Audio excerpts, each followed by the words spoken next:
Hello everyone and welcome back to Final Fight 2. We are still playing as Hager. Don't worry, like I said, everyone will get their chance. This game is 6 stages long, unlike the original Final Fight's 5.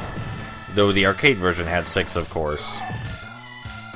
So this stage introduces my least favorite music in the game. It's special.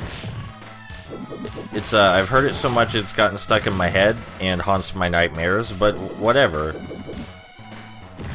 Originally I was going to say this is where the difficulty really ramps up, but the game as a whole isn't very difficult, and this one isn't even that much more difficult than the first two. It even has a similar boss battle at the end. I do think there may be one enemy type we haven't seen yet, but aside from that, I'm pretty sure that we're just going to be seeing these same guys throughout the rest of the game. And aside from the... oh, hold on. This level introduces environmental hazards. And when I first played this game, this gave me hope. Because environmental hazards in 2.5D beat-em-ups are pretty sweet. You know, they make you pay more attention to where you place your footing, and it's even more fun if the enemies run into them. It can add an extra layer of strategy, which is much appreciated because this game is rather straightforward. But those are the only hazards in the game. Those mines. Yeah, these are the only hazards. So if you see these, and like me, you are planning on environmental hazards to spice up the levels and add variety, then I'm sorry, you're out of luck.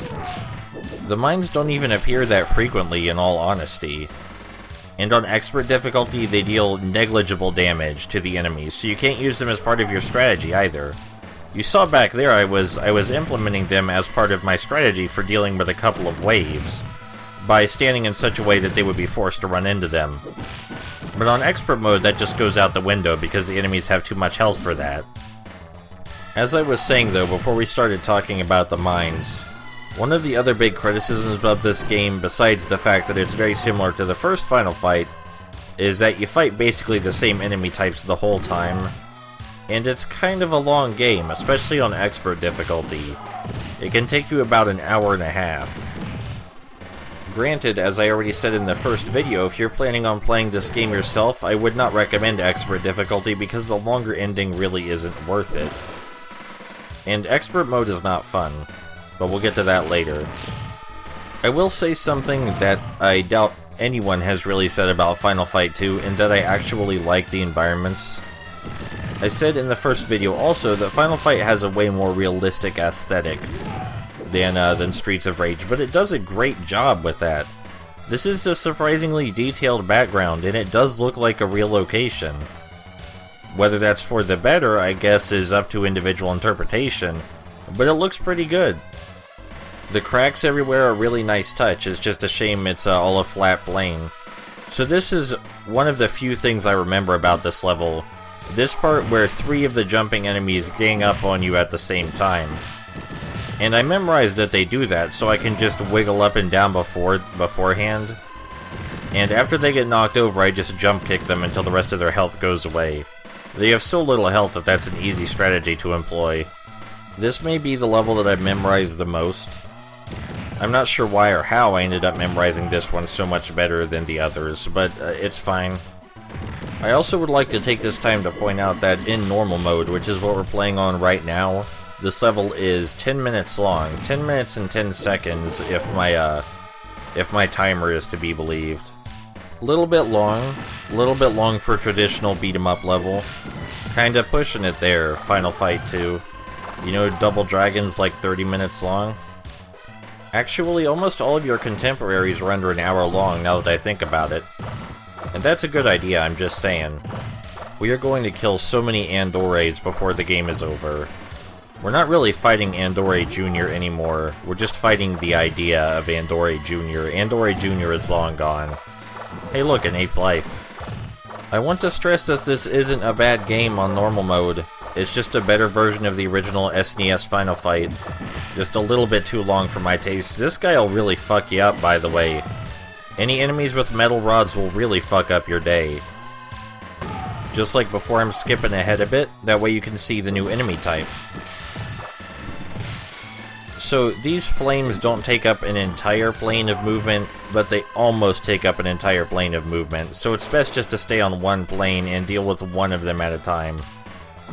This guy is Bratken. He's very similar to the bosses we've already fought.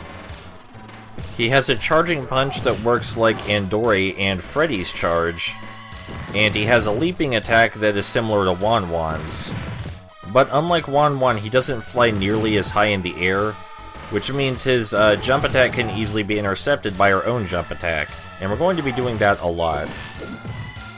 And considering Bratken's jump attack is really the only thing you should worry about unless you plan on standing directly in front of him for the whole fight, just keep in mind that he's weak to jump attacks, and you should be fine during this battle. Speaking of Bratken, he has a backstory of his own. You might wonder why he was locked up, and no, it's not because he's some kind of Frankenstein's monster.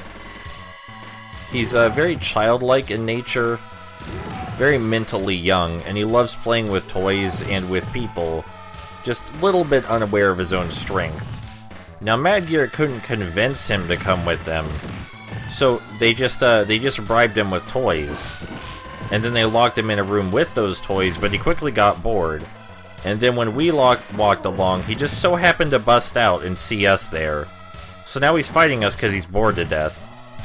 Of course, there's no way for any of the main characters to know this. They never exchange dialogue with any of the less important enemies. After we get all of Bratken's backup and he's by himself, he's reasonably easy to take care of simply by coming at him from above or below. If you're really good about your timing, you can grab him immediately after he does his jump attack. Or you can walk right into it. But you know,